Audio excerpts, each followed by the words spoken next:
Hello everyone, welcome back to my channel. আশা করি তোমরা সকলে খুব বেশি ভালো আছো। তো আজ আমি বানাবো চিল্লি সয়াবিন। চিল্লি সয়াবিন বানানোর জন্য প্রথমেই সয়াবিন নিয়ে নিয়েছি। তারপর সয়াবিনগুলো গরম জলে সিদ্ধ করে নিয়েছি। সিদ্ধ হয়ে আসলে নামিয়ে ঠান্ডা করে নিব। তারপর সয়াবিন থেকে জল চেপে ফেলে দিব।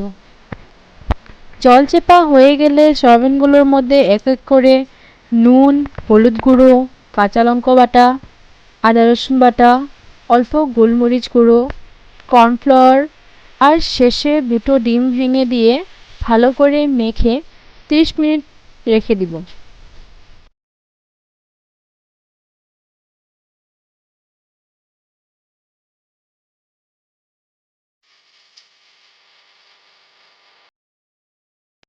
এখন একটি বাটিতে tomato sauce, red chilli sauce, soya sauce, গোলমরিচ গুঁড়ো, লঙ্কা গুঁড়ো, নুন, চিনি সব পরিমাণ মতো দিয়ে মিক্স করে নিলাম।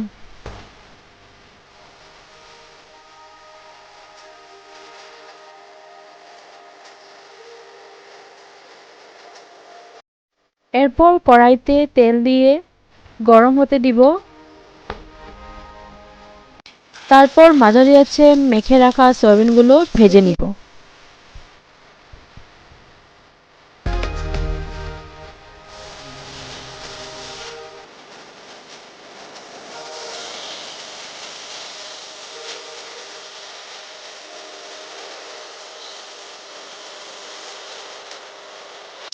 ভাজা হয়ে গেলে সয়াবিনগুলো নামিয়ে নিব। এখন কড়াইতে একটু তেল দিয়ে ওর মধ্যে দিয়ে দিলাম বড় বড় করে কেটে রাখা পেঁয়াজ আর ক্যাপসিকাম।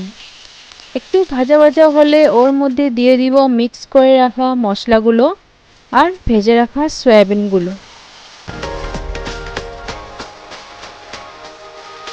সব কিছু দিয়ে ভালো করে নাড়াচাড়া করে নিব।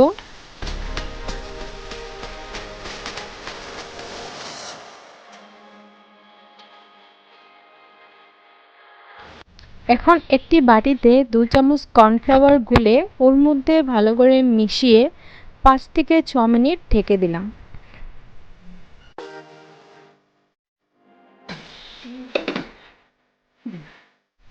5 থেকে 6 মিনিট পর ঢাকন উঠিয়ে একটু নাড়াচাড়া করে নামিয়ে নিলে তৈরি হয়ে গেল ড্রাইড চিলি সয়াবিন।